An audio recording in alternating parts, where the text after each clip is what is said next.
मोर मोरनी की ज्ञानवर्धक कहानी। घर में कभी लड़ाई नहीं होगी, हो सके तो कहानी को पूरा ज़रूर सुने। इस कहानी को सुनने के बाद आपको ये पता चल जाएगा कि हमें घर में लड़ाई झगड़े क्यों नहीं करना चाहिए। घर में सुख शांति का होना बहुत ज़रूरी है, क्योंकि जहाँ सुख शांति होता है वहीं माता लक्ष्मी निवास करती है। जहाँ क्लेश उत्पन्न होता है वहाँ माता लक्ष्मी का वास नहीं होता, वहाँ पर दुख और दरिद्रता का निवास होता है। हो सके तो इस कहानी को पूरा ज़रूर सुने। एक जंगल में एक मोर और मोरनी रहती थी। मोर और मोरनी बहुत ही हंसी खुशी जंगल में रहा करते थे। एक दिन मोरनी मोर से कहती है कि पिया जी, हमें यहाँ से चलना चाहिए, हमें वहाँ चलना चाहिए जहाँ हमारे समाज के लोग रहते हैं।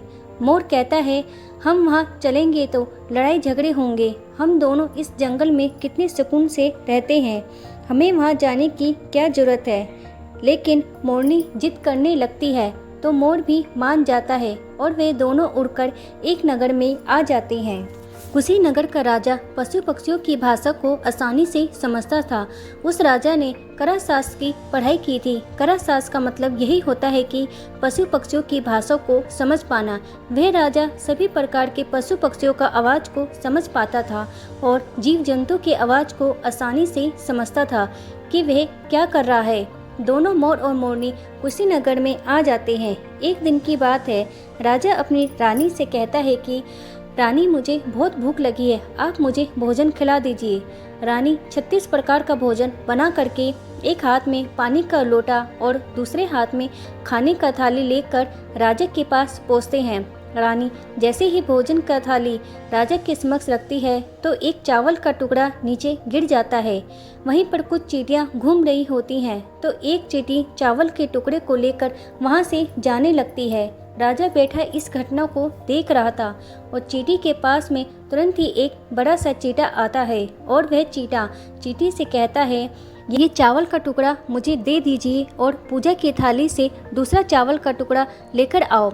उनकी बातों को राजा पूरी तरह से सुन रहा होता है, क्योंकि राजा जानवर पशु पक्षियों की भाषा को समझ सकता था। चींटी चींटा से कहती है कि नहीं, मैं नहीं जाऊंगी। अगर ये बात राजा को पता चल जाएगी तो राजा मुझे मार देगा। फिर चींटी चींटा से कहता है कि तुम जाओ, राजा को नहीं पता चलेगा। चींटी फिर जाने की कोशिश तो करती है, लेकिन आधे रास्ते से वापस चली जाती है और चींटा से कहती है, नहीं, मैं नहीं जाऊंगी, हो सकता है राजा को पता चल जाए और मुझे मार दे। राजा उन दोनों को देख रहा था। चींटा को इस बात का भान हो गया था कि राजा हमारी बात को समझ रहा है। फिर से कहता है कि देखो, लगता है राजा हमारी बात को समझ रहा है। राजा ने हमारी बातों को सुन लिया है, इसलिए वह भी देख रहा है। चींटी चींटा से कहती है, अगर राजा ने हमारी बात को सुन तो लिया, अगर वह यह बात किसी और को बताएगा तो उसी समय पत्थर का बन जाएगा। राजा चींटा और चींटी की बात को सुन लेता है और समझ लेता है। राजा इस बात को सुनकर हंसने लगता है।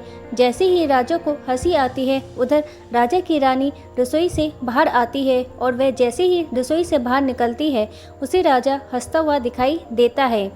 रानी राजा को हंसते हुए देखकर सोचने लगती है कि शायद मुझसे कोई गलती हुई है, इसलिए राजा साहब हंस रहे हैं। रानी राजा के पास आती है और कहती है, महाराज, क्या मुझसे कोई गलती हुई है कि आप इतने ज़ोरों से हंस रहे हैं? राजा रानी से कहता है कि नहीं नहीं, ऐसी कोई बात नहीं है, मुझे बस यूं ही हंसी आ गई। रानी जिद करने लगती है और कहती है, आपको मुझे बताना पड़ेगा कि आप क्यों हंस रहे थे।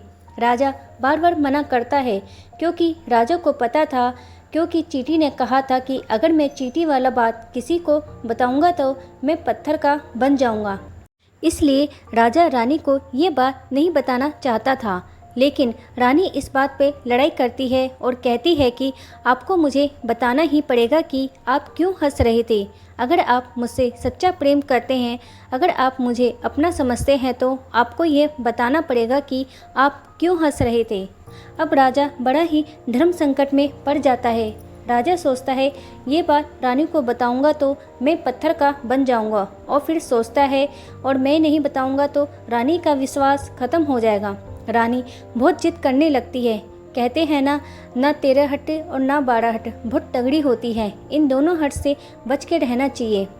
रानी के 13 हट के सामने राजा को झुकना पड़ता है और राजा रानी से कहता है कि ठीक है, अगर ये बात मैं आपको बताऊंगा तो बाद में आपको पछताना पड़ेगा। रानी कहती है अभी तो आप कह रहे थे कि कोई बात नहीं है, अभी आप कह रहे हैं कि मुझे पछताना पड़ेगा। रानी सोचती है कि ज़रूर कोई तगड़ी बात है और रानी को और ज़्यादा जिद करने लगती है। तब राजा कहता है ठीक है, अगर आप नहीं मान रहे तो चलिए मैं किसी जंगल में यह बात बताऊंगा। राजा रानी रथ पर सवार होकर जंगल के लिए निकल जाते हैं। जैसे ही वह घनघोर जंगल में पहुंच जाते हैं तब राजा सारी बात रानी को सुनाने लगता है। जैसे ही राजा थोड़ी थोड़ी बात रानी को सुनाता गया वैसे ही राजा धीरे धीरे पत्थर का बनता गया। जैसे राजा आधी बात रानी को सुनाई, राजा आधा पत्थर का हो गया। राजा फिर रानी से कहता है मैं धीरे धीरे पत्थर का बनता जा रहा हूँ, बाद में बहुत पछताओगे। रानी कहती है कि राजा साहब थोड़ी सी बात बची है, आप उसे भी सुना दीजिए। राजा पूरी बात बता देता है और राजा पूरा पत्थर का बन जाता है। रानी के जिद के कारण राजा पूरा पत्थर का बन जाता है। रानी रोने लगती है। रानी उस पत्थर को हिलाने की कोशिश करती है लेकिन भारी भरकम पत्थर कैसे हिला पाती, क्योंकि राजा बहुत ही भारी था। राजा पत्थर का बन जाता और उधर रानी सर पटक कर रोती, छाती पीटती, विलाप करती और पछताती कि काश मैंने लड़ाई और जिद नहीं की होती। फिर किसी जीव जंतु के सहायता के लिए गुहार करती। इस सब कहानी को मोर और मोरनी देख रहे थे। रानी को देखकर मोर और मोरनी को दया आ जाती है। मोर मोरनी से कहता है ये होता है 13 हट, आपके इस 13 हट की वजह से हम जंगल में कितना खुशी खुशी रह रहे थे, वहाँ से हम यहाँ चले आए। मोरनी मोर से कहती है कि प्रिय, ये रानी बहुत दुखी हो रही है, हमें इसकी सहायता ज़रूर करनी चाहिए। ये कितना विलाप कर रही है, हम ज़्यादा तो सहायता नहीं कर सकते लेकिन कम से कम इसको धीरज तो दे ही सकते हैं। यही सोचकर मोर और मोरनी उस रानी के पास जाते हैं और जाकर रानी से कहते हैं कि रानी साहिबा, जो हुआ वह तो गलत हुआ, लेकिन आप ज़रा धीरज रखिए, अपने आप को थोड़ा संभालिए। आपके पीछे पूरा राज्य है, राजा तो पत्थर का हो चुका है, अब आपके राज्य का कारोबार आपको ही संभालना है। रानी मोरनी की बात सुनने के बाद कहती है कि भाई मोर मोरनी, मैं अपने आप को कैसे संभालूं, क्योंकि अब तो मेरा संसार उजड़ गया है, क्योंकि मेरे पति परमेश्वर पत्थर का बन चुका है, अब मैं क्या करूं। रानी की यह बात सुनते ही उधर मोरनी के मुखिया निकल जाता है कि राजा पत्थर कैसे हो गया। रानी वही बात बताने लगती है जो राजा ने चींटी वाली बात रानी को बताई थी। रानी की वही बात मोर और मोरनी को बताने लगती है और रानी भी धीरे धीरे करके पत्थर का बन जाती है। और जब रानी पत्थर की हो जाती है और राजा तो पत्थर का हो ही चुका था, जब दोनों पत्थर के हो जाते हैं उधर मोर मोरनी को चिंता सताने लगती है। उधर मोर मोरनी बहुत दुखी हो जाते हैं और मोरनी को ये चिंता सताने लगती है कि अभी हम पर भी भारी संकट आ सकती है। मोर मोरनी को ये बात सताने लगती है कि हम भी पत्थर के नहीं बन जाए, क्योंकि राजा भी उसी चींटी वाली बात से पत्थर का हो चुका है और रानी भी उसी चींटी वाली बात से पत्थर का हो चुकी है। और मोर मोरनी से कहता है कि हम पर भी खतरा मंडरा रहा है, क्योंकि ऐसी कोई बात नहीं है जो तुम्हारे मुंह पे रह सके। मोरनी कहती है यहाँ से हम दूर चले। मोर कहता है दूर जाने से क्या फ़ायदा, धरती के किसी भी कोने में हमारा पीछा नहीं छूटेगा, ये खतरा तो हमेशा हमारे ऊपर मंडराता रहेगा। अगर जाने अनजाने में भी हमारे मुंह से निकल गई तो हम भी पत्थर का बन जाएंगे। इस बात को लेकर मोर और मोरनी बहुत दुखी हो जाते हैं। रात दिन ये सोचकर वो ना भोजन करते हैं ना चैन से सोते हैं। बस रात दिन उनको यही दुख सताता कि कहीं हमारे मुख से निकल ना जाए। यदि हमारे मुंह से ये बात भूल कर भी निकल गई तो हम दोनों पति पत्नी पत्थर का बन जाएंगे। यही सोचकर और दिमाग लगाया कि यदि मैं सारी चींटियों को ख़त्म कर दूं तो यह सब खत्म हो सकता है, क्योंकि सारा कड़ा धरा चींटियों का है। मोर मोरनी से कहता है, अगर हम सभी चींटियों को ख़त्म कर दें तो यह सब संकट समाप्त हो जाएगा। मोर मोरनी इस बात से राजी हो जाते हैं और सभी चींटियों को मारकर खाना शुरू कर देते हैं। मोर और मोरनी का इतना आतंक हो गया था कि सभी चींटियां डर के मारे और बिल के अंदर जाकर छिप गई। मोर और मोरनी ऐसी निगरानी रखते और कहीं भी चींटी दिखती तुरंत दबोच लेते। कोई भी चींटी मोर और मोरनी के इस आतंक की वजह से बाहर ही नहीं आती थी। सभी चींटियों ने जमीन के अंदर अपना बिल बनाना शुरू कर दिया और जमीन के अंदर ही जाकर बैठ जाती। काफ़ी समय बीतने के बाद चींटियों को भूख सताने लगी, क्योंकि भोजन तो बिल में मिलता ही नहीं, भोजन तो बाहर मिलता है। जैसे भोजन लेने के लिए चींटी बाहर आती, उसे दबोच लेता और उसे जान से मार देता। एक चींटी और चीटा भोजन के मारे तड़पते हुए श्री हरि विष्णु को जोरदार भजन करने लगे। भक्ति करते करते उन्हें यह भी मालूम नहीं था कि वे कहाँ हैं, कहाँ नहीं हैं। वे घोर तपस्या में लीन हो गए।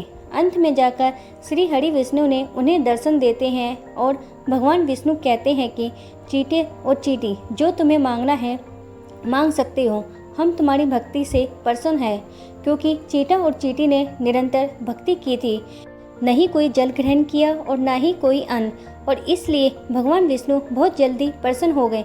वहाँ चींटा और चींटी ना जाने कितने दिनों से भूखे और प्यासे थे। दोनों एक ही बात कहते कि हे प्रभु, अगर आप हमें वर देना चाहते हैं तो हमें पेट में गांठ लगा दीजिए। उन्होंने सोचा, अगर हमारा पेट ही नहीं होगा तो हम बाहर क्यों जाएंगे और मोर मोरनी हमें नहीं खाएंगे। इसलिए उन्होंने मांगा कि हे प्रभु, हमारे पेट में गांठ लगा दीजिए। भगवान विष्णु कहते हैं तथास्तु, और चींटियों के पेट में गांठ लग जाती है। आज भी उन चींटियों के पेट में गांठ लगी हुई है, अब उनके पेट नहीं है। फिर चींटा और चींटी भगवान विष्णु से कहते हैं कि हे प्रभु, हमारे पेट में तो गांठ लग गई है, लेकिन अभी भी हमें मोर और मोरनी से खतरा है, और मोर मोरनी हमारे इंतजार में अभी भी ऊपर ज़मीन पर बैठे हैं और वह लोग हमें जैसे ही देखेंगे हमें मार देंगे। भगवान विष्णु चींटा और चींटी के मोर के सामने लाते हैं। भगवान विष्णु मोर और मोरनी से कहते हैं कि अब से तुम चींटियों का शिकार करना बंद करो, इसमें चींटियों का कोई दोष नहीं है। वो राजा था, क्योंकि राजा ने कला शास्त्र की पढ़ाई की थी, इसलिए वह सभी जीव जंतुओं की भाषा को समझने में सक्षम था। उनके साथ साथ वही भाषा को समझता था। उनका रूप बदलने में भी वह सक्षम था।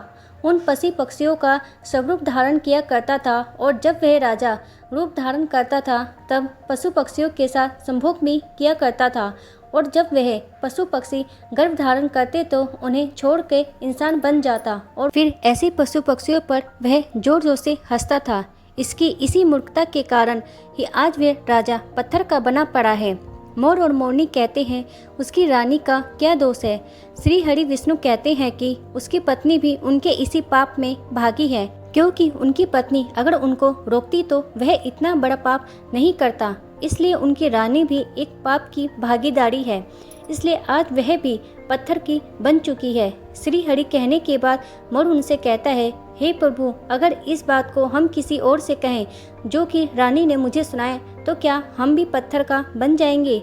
श्री हरि विष्णु कहते हैं कि तुम्हारा ये श्राप समाप्त हो चुका है, तुम्हें किसी से कहने पर कोई फर्क नहीं पड़ेगा। आप किसी से भी कह सकते हैं, तुम्हारे ऊपर से खतरा टल चुका है। मोर और मोरनी प्रसन्न हो जाते हैं। श्री हरि अंत ध्यान हो जाते हैं और मोर जोरदार नाचने लगा। उसकी खुशी का कोई ठिकाना नहीं था। खुशी के मारे अपने पैरों के नीचे देखते हुए मोर रोने लगता है, और मोर सोचने लगता है कि पहले से तो आज मेरा पूरा बदन सुंदर है, लेकिन मेरे पैरों का फटने का क्या कारण था। मोर के पैरों का फटने का कारण चींटी खाना था, क्योंकि उसने बहुत सारी चींटी मार मार कर खाई थी और मोरनी ने भी खाई थी, इसलिए उनका पैर फट गए थे। इसी तरह मोर के पैर भी फट गए थे, बदसूरत हो गए थे। इसलिए मोर अपने पैरों को देखकर जोर जोर से रोने लगा। मोरनी कहती है, धीरज रखिए, जो होना था वह तो हो गया, रोने से क्या होगा। मोर नाचता है और जोर जोर से रोता है, इसलिए मोरनी उसकी आंखों से आंसुओं के नीचे गिरने से रोकती, लेकिन रोक नहीं पाती। पर वह एक एक आंसू उठाती और अपने मुख रखने की कोशिश करती, लेकिन मोरनी मुख में कितना भी रख ले, सीधा मोरनी के पेट में चले जाते। इस तरीके से बार बार मोरनी मोर के आंसुओं को रोकती और मोर नाचता और खूब जोर जोर से रोता।